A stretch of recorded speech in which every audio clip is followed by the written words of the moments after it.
지난 2022년 9월 미국 뉴욕 글로벌 펀드 제7차 재정공약 회의장 대통령 순방 합동 취재단은 미국 바이든 대통령과 48초 대화한 뒤 행사장을 나가는 윤석열 대통령을 촬영했습니다.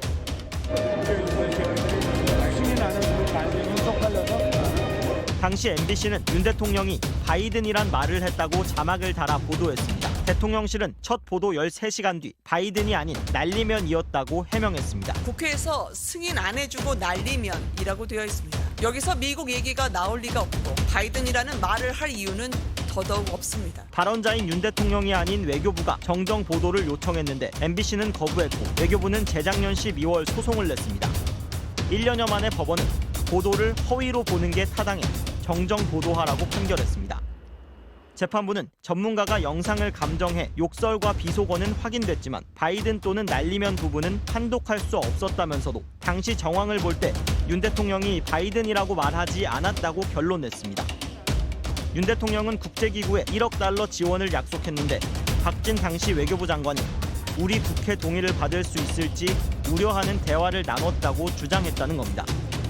바이든 대통령도 국제사회에 거액을 약속해 미국 의회 동의를 받아야 하는 처지였지만 재판부는 윤 대통령이 미국 의회를 국회로 잘못 부를 만한 사정이 없었다고 봤습니다.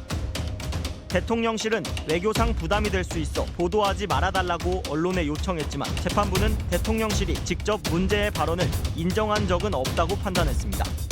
148개 언론사들이 같은 취지로 보도했지만 MBC 보도에 영향받았을 수 있고 MBC가 자막을 달아 다르게 듣고 해석할 가능성을 차단했다고 판단했습니다. 판결이 확정되면 MBC는 뉴스데스크를 통해 법원이 정한 정정 보도문을 보도해야 합니다.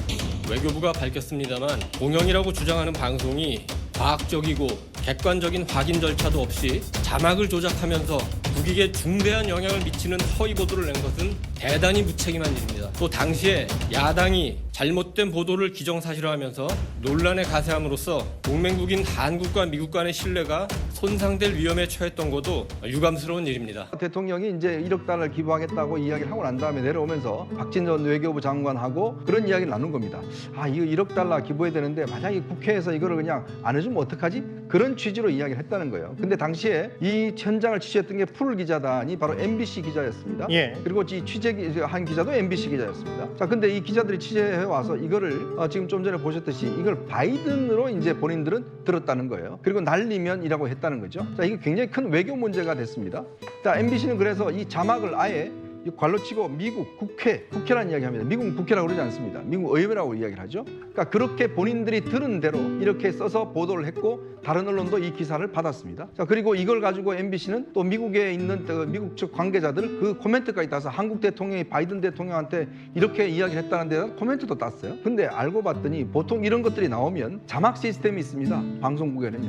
그런 것들을 확인하는데 그것도 거치지 않았다는 거예요. 그러니까 들리기에 따라서 이거 자체가 다르게 들리고 또 이걸 위한 전문가들도 이게 잘 들리지 않는다, 해석이 되지 않는다 이런 견해가 많다는 거예요. 중요한 외교적인 언사를 확인 과정도 없이 이미 자막까지 달아서 그걸 또 친절하게 관로 열고 미국이랑까지 달아서 그렇게 보도한 것 자체가 문제였다는 것인데 이 사건 이후로 결국 윤석열 대통령은 당시에 이제 할 때 도어 스태핑도 중단하고 언론과의 관계가 굉장히 악화됐죠. 그러니까 그런 것들이 1년 만에 법원에서 판단을 내린 겁니다. 결국은 이거는 알 수가 없다. 그렇기 때문에 MBC는 이거에 대해서 정정 보도를 해야 되고 정정 보도를 하지 않을 경우는 매일 100만 원씩의 과징금을 내야 된다. 이런 결론을 내린 겁니다. 난 5년 전에도 힘들었고 지금도 힘들지만 난 그냥 사는 거야. 하지만 지금은 누가 장난질을 치는지를 알아. 바로 나라를 망치려 하는 너희의 욕심과 야망을 알아.